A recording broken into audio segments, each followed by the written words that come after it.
So I do think there's a place for coping skills within IFS and how to integrate that. But when I bring it in, I'm thinking very intentionally. How does this landing for this target part? If we bring in a coping skill, if we bring in a resource for that part, we want to make sure that helps self to part connection. Going Inside is a podcast on a mission to help people heal from trauma and reconnect with their authentic self. Join me, trauma therapist John Clarke, for guest interviews, real-life therapy sessions, and soothing guided meditations. Whether you're navigating your own trauma, helping others heal from trauma, or simply yearning for a deeper understanding of yourself, Going Inside is your companion on the path to healing and self-discovery. Download free guided meditations and apply to work with me one-on-one at johnclarketherapy.com. Thanks for being here. Let's dive in. Dr. Daphne Fatter is a licensed psychologist, consultant, author, and international speaker dedicated to providing education on integrative, trauma-informed therapies. She's certified in IFS and an approved IFS clinical consultant, also certified in EMDR and an IMDRIA-approved EMDR consultant. As a certified ancestral healing practitioner, she also works with intergenerational and historical trauma. Daphne, thanks for coming back. How have you been since I last saw you on this show? Yeah, I've been doing well. How have you been? Good. Biggest thing in my world, we welcomed our second child a few weeks ago, so I'm in the Oh my haze of that gosh. still. Yeah, congratulations. That's so Yeah, exciting. thank you. Yeah, this is my first full week back, so we're seeing how that goes. And getting my 5-year-old to school on time is a challenge in itself with like 2 kids all of a sudden. So it's I totally hear you. So kindness and mental. softness to your whole system, all your parts, your parenting parts, Yeah. your sleep deprived parts and system. Yeah. Yeah, I appreciate that. Um, so I know that you have a new book on the horizon coming out in January. Sale Mhm. is available now. We'll put a link to that. But yeah, tell me how this book came to be. Sure. So I had the opportunity first to write a book chapter in Jenna Remersma's. She was the editor of the integration oriented book. And really, this full book is a step by step guide to working with complex trauma and really bringing in that integration approach to integrating EMDR with IFS. So it's very practical. It has handouts and worksheets and scripts and all the things just to really try to make it a smooth process for our clinicians. Mm, great.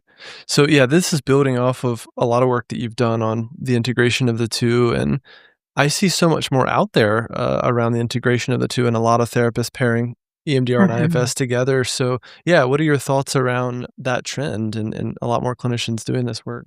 Yeah, I mean, I am excited about that trend because I do feel like, clinically speaking, particularly complex trauma treatment, I do think that's a trend across the board in our field of integration, integrating models. And IFS is such a wonderful model to integrate, with other models because it's so flexible, it's so attuned, it's so consent oriented that it's wonderful to integrate with Mhm. other models. So yeah, I'm excited about that trend. Yeah. T how has your clinical work informed this book and your ideas around integration? Sure. So I was trained in EMDR long before I became trained in IFS. Like many people who were trained in EMDR first, when I took my IFS training and even knew about IFS, I was thinking in terms of, yeah, these two models integrate so well.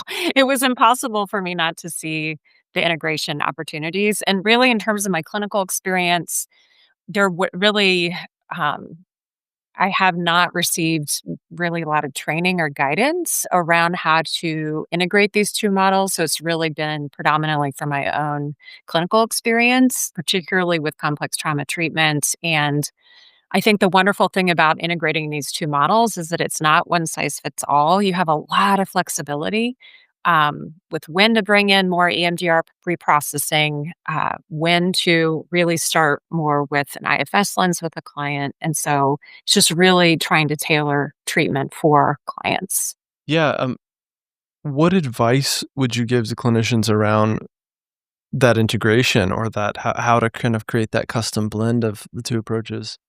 Yeah, I think the biggest thing is feeling confident in both models is important. And I mean, without a doubt, definitely being sort of formally trained in EMDR, because it can do harm if you're not trained, right?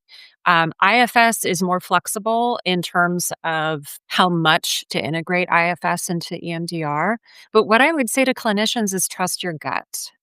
If quite often when I'm providing consultations, say with an EMDR therapist providing predominantly EMDR, they'll say like, "Oh gosh, I have this gut. This client is just not ready for EMDR. They need more. I don't know what to do." And it's like that's the time to weave in IFS and also sit with any parts in your own system that come up around not knowing what to do. And then with IFS clinicians that are predominantly using IFS as their modality, oftentimes, I will hear from more predominantly IFS clinicians, wow, I feel like this client needs more. They need more to support stabilization. They need more.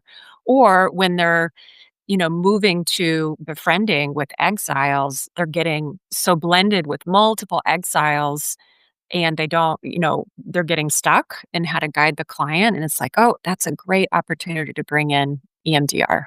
Mm. Yeah, making that intentional choice, in treatment, as treatment's already unfolding is a skill in and of itself. In my Mhm. experience, when we learn a new model, the temptation is like just to focus on that one alone because it can be a lot to wrap your head around. Like, oh, I'm working in this way, or I'm doing EMDR, and I want to know where I am in the protocol, right?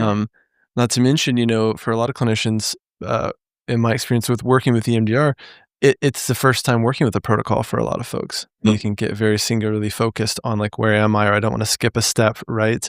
Um, Yes. Even at risk of, like, becoming less attuned to the person sitting there right there in front of them, right? Absolutely. Yeah, that can happen too. I mean, I think it's from an integrationist lens, it's important not to be completely siloed, into one way or the other, but how to actually where the intersections are between the Mhm. models. Yeah. Yeah. As therapists, we hold space for so many, but who's holding space for us? If you're craving deeper healing and more powerful tools for your clients, I want to invite you to my free webinar on internal family systems therapy. IFS changed my life and the way I practice. It helped me move through burnout, reconnect with my authentic self, and show up more fully for my clients and for myself.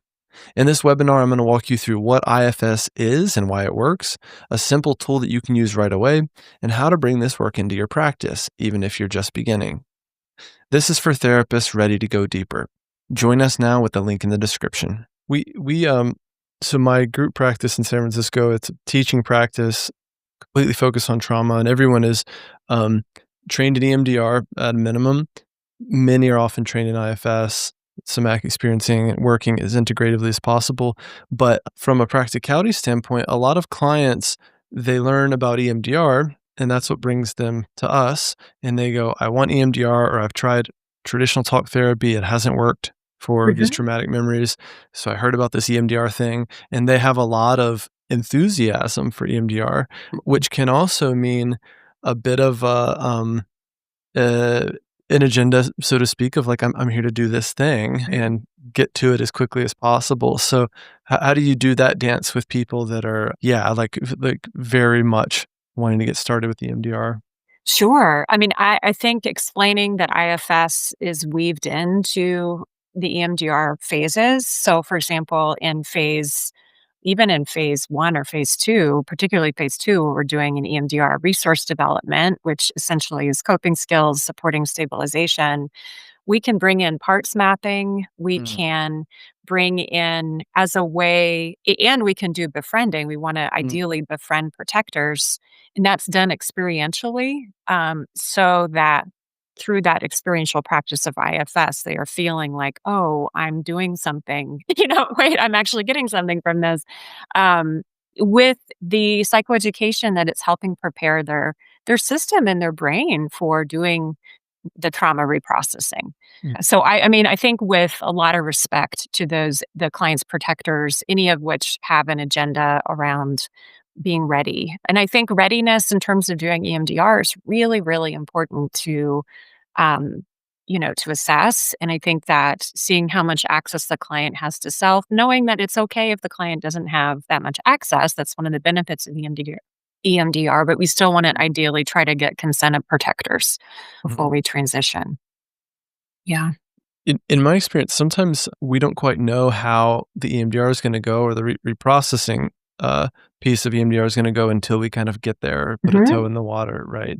Yes. And sometimes we realize, "Oh, the client is actually more resourced than they thought or we thought," right? Mhm. Kinda proceed. Other times, you put a toe in the water and, it doesn't go as well, right? It Mhm. has an adverse reaction, so, yeah. Yeah, it's true. It's true. I think in my experience, integrating IFS is so wonderful because that's another way to dip a toe in a water. Because I've had Yeah. many clients who have really hardworking protector parts that can have learned how to look okay, quote unquote, even though externally, even though their system is really dysregulated internally. Mm. That may sort of accidentally get to EMDR reprocessing too soon. And so parts mapping, doing some experiential, insight work, insight IFS work with the client's parts can also help us know, okay, how does the system respond to being Mhm. befriended, to even being named with the therapist? That can feel very vulnerable. Um, Mm. Mhm. being seen and named, and also, how does the client feel towards that part? I mean, I think all those pieces can help a clinician better determine the client's readiness for EMDR. I mean, I've had several times where even after doing parts mapping or a little bit of initial befriending, there'll be backlash in the system, Yeah. from that, and that's an indicator of like, okay, there's more parts we need to get to know and befriend and get their consent before we transition to reprocessing in EMDR. Mhm. Yeah. Um, I think I saw this on Instagram the other day. It might have been David, Politi or someone, because I know he's, wrote a book as well or put together a book on IFS and EMDR, around doing EMDR with various parts, both exiles and protectors. What are your thoughts Mhm. about that? Mhm. That's one way to do it. I generally, um, don't do it that way, but you have that option. I mean, that's the thing. There's not, one only one way to do it with this integration, so that's really exciting. I think there's lots of opportunities through befriending, through, if you're working with a protector that, you can bring in some bilateral stimulation without it being reprocessing. I think that you can also, I mean, you the important thing is consent of the system, Yeah. right? Just to honor that with IFS as well as with EMDR. But yeah, I mean, I think that's a great possible intervention, the integration. Mhm. Um, this is kind of an aside, but what are your thoughts on, uh like, the using BLS for various things, like, so for instance, there's this company, Dharma Doctor, who makes these wireless tabs. Have you seen these? I think so. Is that where they're like things you put on, like almost like a bracelet kind of? They don't go on your wrist, actually, I have them right here. They look like this. This is not an ad, Oh, but they okay. just they sent me these, but you hold these little, tabs, and they're like Uh-huh. meditation stones, but they have, like, a whole library of meditations, mindfulness meditations like that that you can kinda pair with BLS. What do you think about using BLS in those types of ways, like in non-EMDR settings? I think it's great. I think it's Uh, wonderful. I mean, I think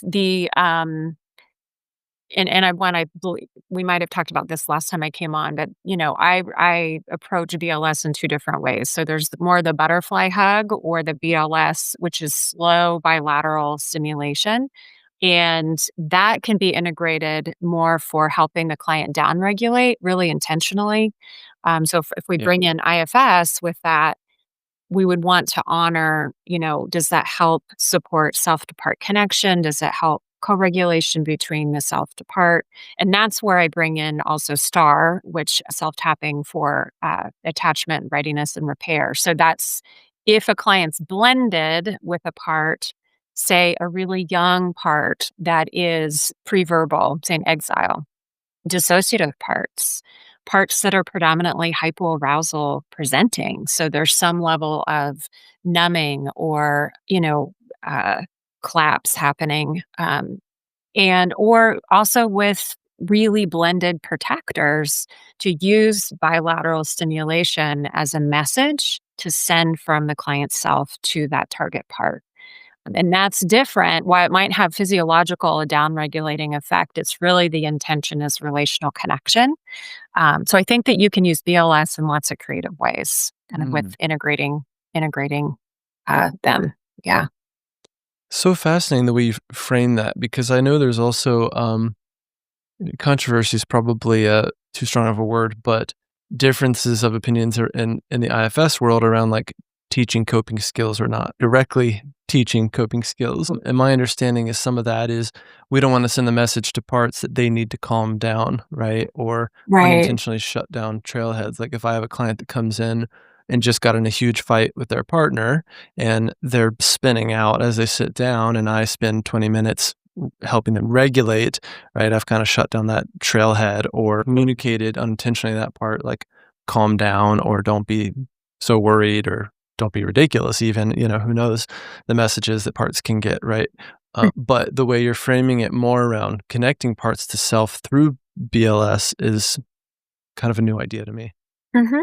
Yeah, I think that and even the notion of bringing in coping skills, I think is really, I'm familiar with that controversy, and so, Yeah. I think from an EMDR IFS integrationist standpoint, it's we want to honor the system, and any IFS intervention we're doing, it's really the intention of self-to-part connection, and that's around co-regulation, that's around attachment repair internally.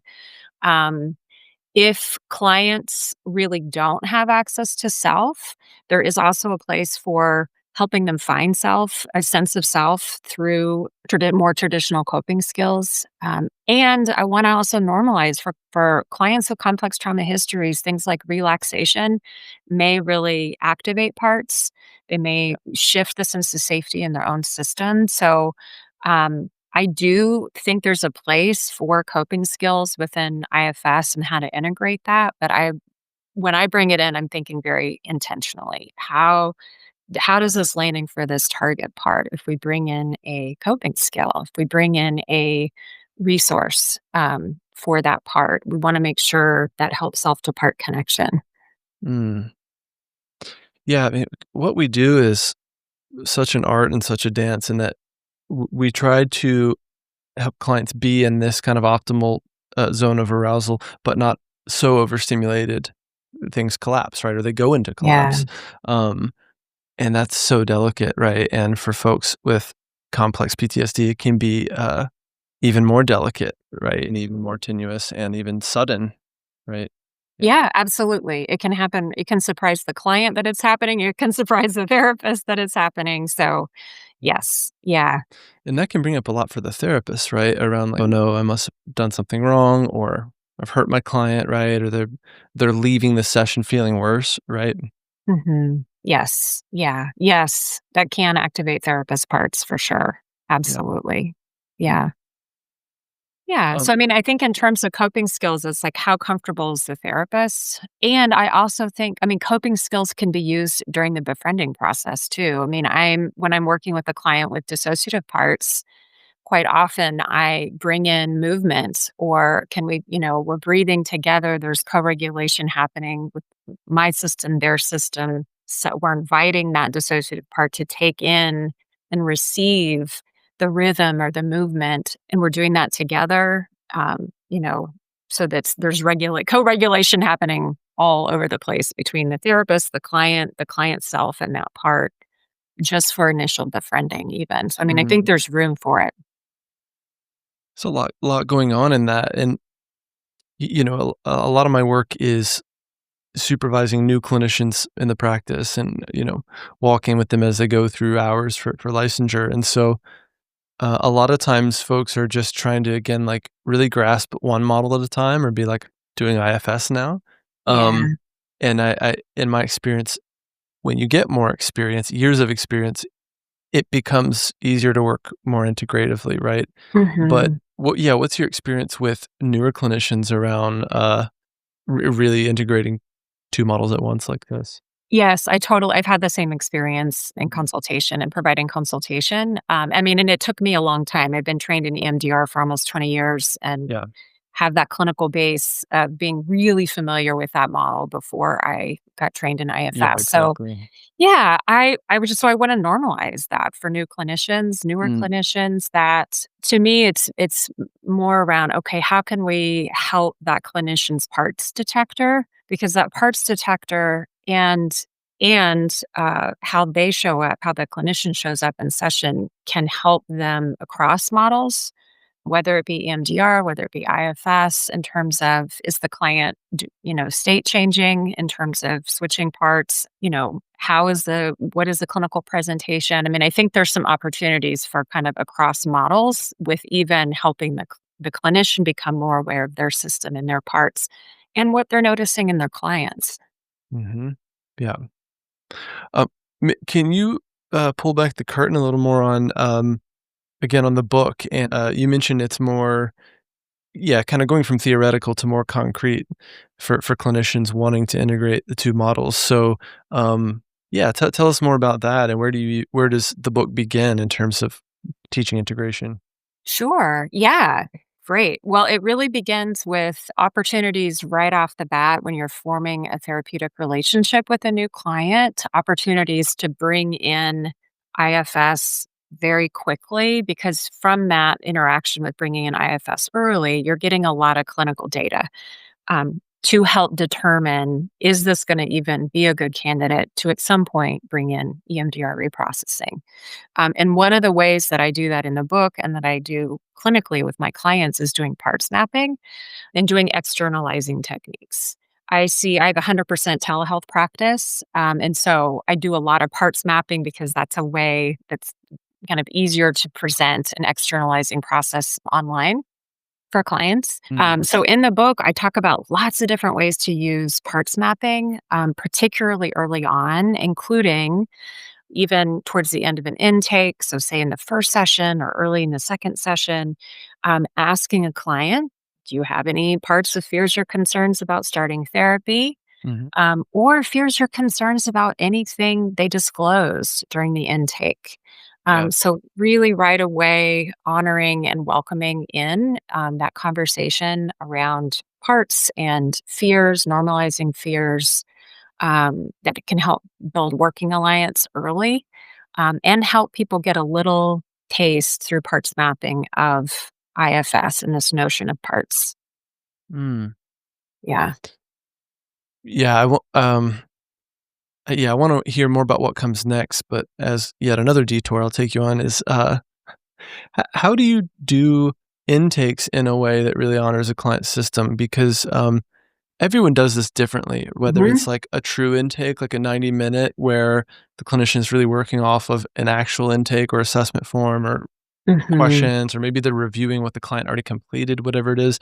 And yet, in my experience, I also feel uh, an intake can be really activating. To tell me about your history, your trauma history, your psychiatric history, your medical history, right?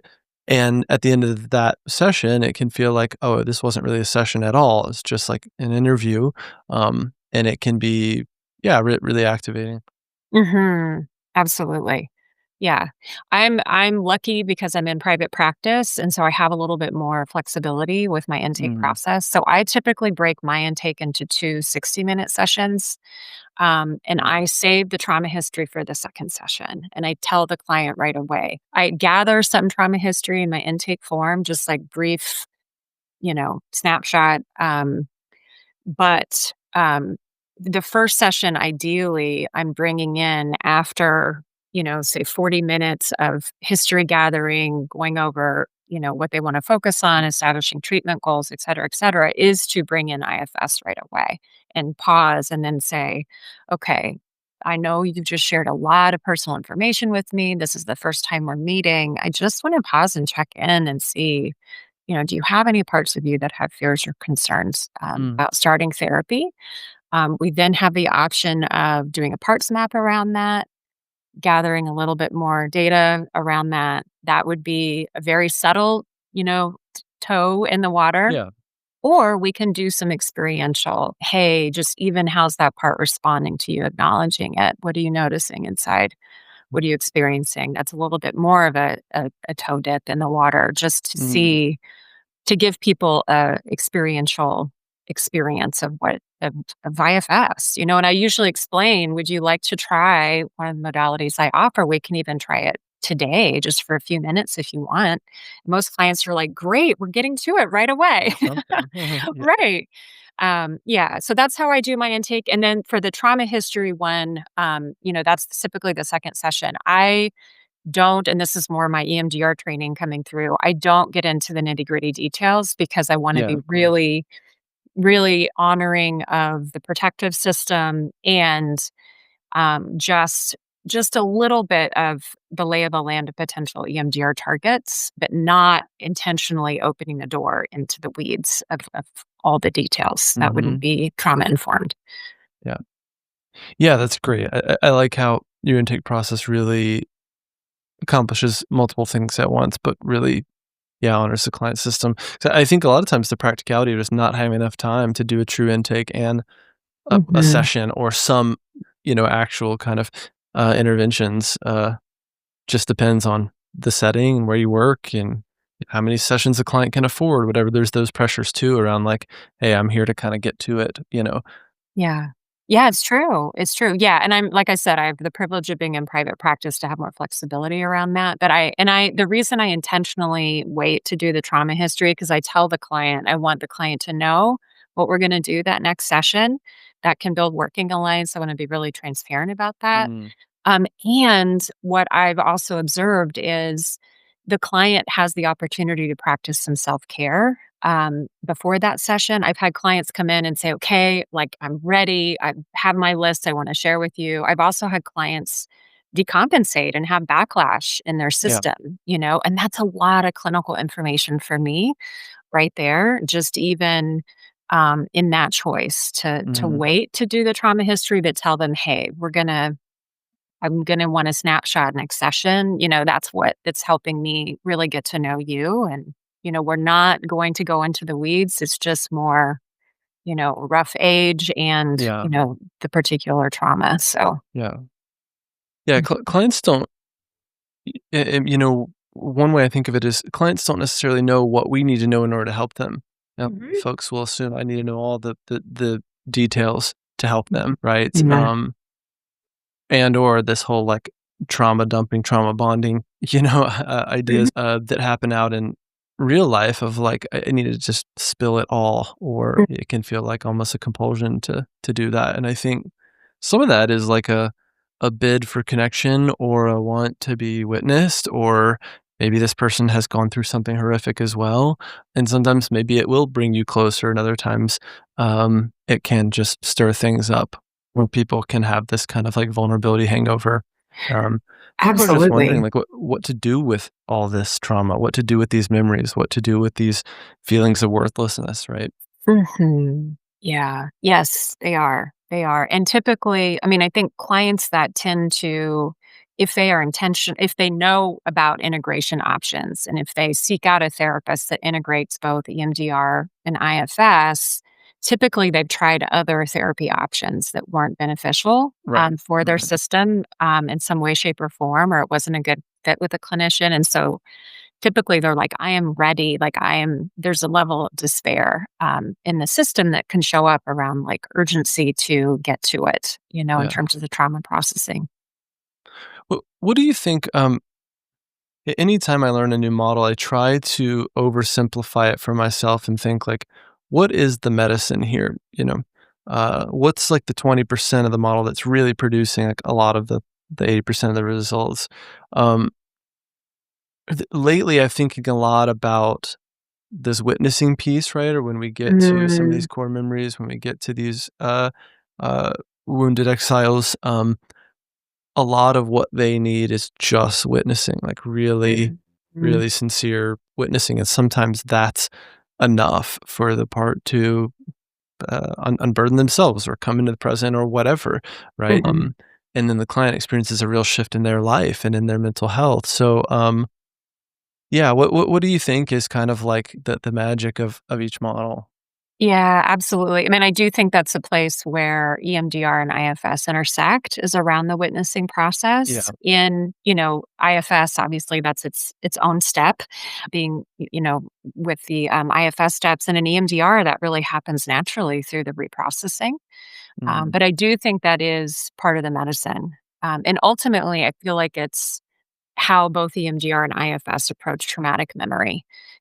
Exiles are the you know that's those are the parts that are really that's where trauma processing happens. And IFS is befriending exiles, witnessing them, helping them onboard and supporting them in that process, and then integration with the protectors. And then in EMDR, that happens naturally in phase 4, 5, and 6. Yeah. Yeah. Mhm. Hmm. Another curveball for you, because this is how my brain works. Love it. What are your thoughts around, uh, repressed memories, or when, uh like you learned EMDR first. This is about 10 years ago when I got EMDR trained, and some clients have this fear of, like, what if we do this and I uncover some memory that I wasn't fully aware of, right? Yeah. Sometimes that's just a fear, so what I might ask is, like, "Tell me more about the fear. What is this part of you fear what that would mean if we uncovered something?" And usually it's like it would be too much, or I'd really feel like I'm totally worthless or totally broken now, right? It would trigger this Yeah. helplessness, or Mhm. hopelessness, I should say. But and sometimes in my experience in doing EMDR, like true just pure EMDR, sometimes parts will well, here I'm using parts language, will show us memories, that are new or weren't Mhm. fully in the client's awareness. Yeah, what's your Yeah. experience with all that? Yeah, I've had that happen both in EMDR, pure EMDR, and I've had that it happen in pure IFS Yeah, also. yeah, So both models, I mean, I do think that happens, right? Just because, and that's really going back to the piece around what's medicinal, making things move from unconscious or implicit memory to making them conscious, I think happens in both EMDR and IFS. And so there is a risk of clients having memories come back that they didn't yeah, expect or they weren't conscious of for many reasons. And yeah, I think that can happen in both models. It has happened with my clients in both models. mhm. And Yeah. how do you, how do you work with that? Or do you just kinda Mhm. proceed as you already are? Yeah, I think it really depends on how much access the client has to self. Yeah, If they have more access, if they have enough self kind of present and kind of being self led in that moment, think the repair can happen naturally there. If it elicits parts in their system where they go into that place of, "Wow, this is too much. Oh my gosh, this means X, Y, and Z about me." In either model, we have an opportunity to really work with that. mm, In IFS, that would be through befriending, and then in EMDR, that could be through reprocessing or pausing the reprocessing and doing some befriending. mhm.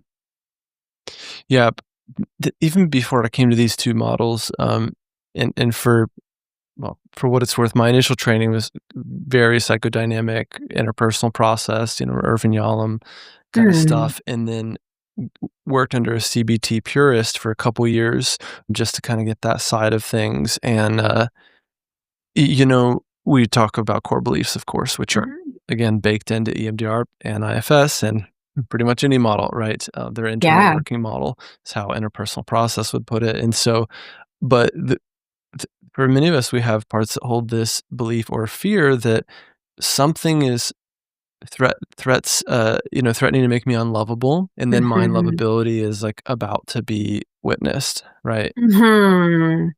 And Mhm. that might lead to loss of connection or devastation, right? Or sometimes you get into this exile territory and parts express fears like that, like devastation or annihilation, or it's almost vague, but it's like complete, yeah, like complete devastation, even if parts don't fully know what that means, right?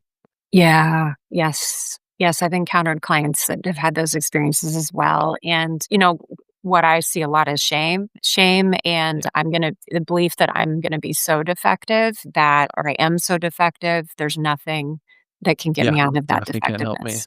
Yeah, Yeah, right. Yeah, right. I'm the actual broken client or the first client that Daphne will say, "Yeah, you're actually too too messed up, you know? Mhm. Yeah, that's a very common fear of clients, right? Is that fear of, am I really going to be helped or am I untreatable? Yeah. Well, and clients wanna know what we think about it, right? So some of it is like, Mhm.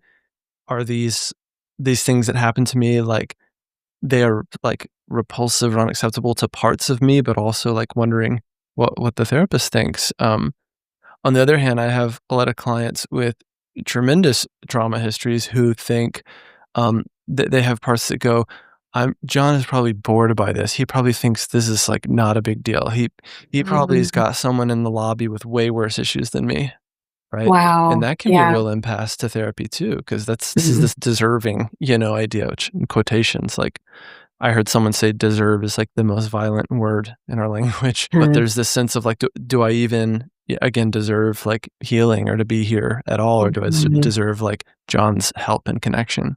Those can be a real impasse to therapy if we don't deal with those and really, like, welcome those fears. Yes, they can be an impasse to therapy. Yeah, I've encountered that a similar narrative or parts with a similar belief system. Yeah, around, that shows up as like, oh gosh, this, it's this assumption of being dismissed or not deserving treatment. And Mhm. Mhm. Yeah. Yeah. Yeah, again, or if we do this treatment and it doesn't work, what would that mean, right? And for a Yes. lot of clients, again, with the EMDR piece, this is like their last stop. They'll be like, I have kind of quote failed out of my last 3 therapists or IOPs or DBT or whatever it is. The Mhm. medication hasn't worked. And so for a lot of them, they're like, this has to work. And again, Mhm. we have to deal with those sentiments up front. And even going back to your intake piece around like expectations for this, Mhm. and goals and what else are you doing, and really resourcing, looking for other areas of their life in which they have connections or community or whatever, Mhm. resource basically, because it Absolutely. can be really high stakes, when they come to us. It can be. And, to that point, I think in addition to, lots of different ways to bring in parts mapping or opportunities for befriending parts, another integration piece is before you begin the EMDR reprocessing is to ask, again, are there any other parts that have fears or concerns about doing EMDR with me? On this trauma, all the layers of if it's relational with me as the therapist, if it's, doing the actual EMDR protocol of phase 4 with reprocessing or focusing on the trauma. I think that there's a wide net around just really getting consent from the system. Yeah. Mhm. Yeah, that's great. Um, Mhm. with the time we have left, Daphne, what else do you want to shed light on in terms of, yeah, your book and this integrative approach and the way that your book kind of makes it more concrete for practitioners? Yeah, sure. I think the only other piece I'll say is just that it's very hands-on, I mean, and Mhm. very practical. So it's really an opportunity to use this integrative, whether it be through case conceptualization, lots of different ways to integrate parts mapping, lots of different ways to integrate EMDR interventions with befriending, integrate traditional coping skills with befriending to support stabilization, and how to find targets, Mhm. whether you're coming more from that IFS lens or from that traditional EMDR world, as well as interventions to use during the actual reprocessing. So it's very comprehensive. Yeah, Nice.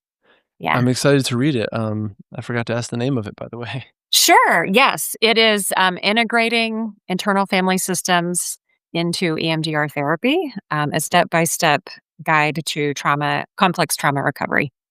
So, Great. yeah. Yeah, well, I can't wait to read it, and yeah, and thank you for your contributions in this arena because it's just so needed, and I'm excited for where this can go because again, so many clients are excited about both of these models and learning about them, and then coming to therapists and saying like, yeah, I want to do this work, or I want to work with both models. So yeah, I'm Mhm. really excited that you're helping clinicians to bring this to the world in a more integrative way. So yeah, thank you for your work. And Thanks, yeah, John. And thanks for all the work you do too. I love your yeah. podcast. So, Oh, thanks. Yeah, it's really fun for me. It's almost like I would do this even if I didn't publish these episodes, because I just get to meet really interesting people like yourself, and I love digging into all of this stuff, and especially theory and technique, and a lot of the Mhm. teaching I do. I love technique and I love theory, and so like kind of my bread and butter. So I love getting into the technicalities of therapy and trauma therapy. So it's a lot of fun, and yeah, IFS community is just such a rich one, Mhm. So I'm grateful for that. Um, yeah, that being said, Daphne, how can people learn more about you and reach out? Sure. So my website, Daphne Fatter, which is F as in Frank, ATTER, PhD.com. So just my website is the easiest way to find me. And the right now my book is on pre-order right now only on Amazon. In January it'll be available at your favorite bookstore, where you can actually get it into your hands and start using it in January 2026. So Great. Exciting stuff. Thank you again, Daphne. And yeah, I'd love to have you back anytime. But thanks for coming back. great. Thanks, John. Take care. Keep in touch. Thanks. Thanks for listening to another episode of Going Inside. If you enjoyed this episode, please like and subscribe wherever you're listening or watching, and share your favorite episode with a friend. You can follow me on Instagram, YouTube, and TikTok at John Clarke Therapy, and apply to work with me one-on-one at johnclarketherapy.com. See you next time.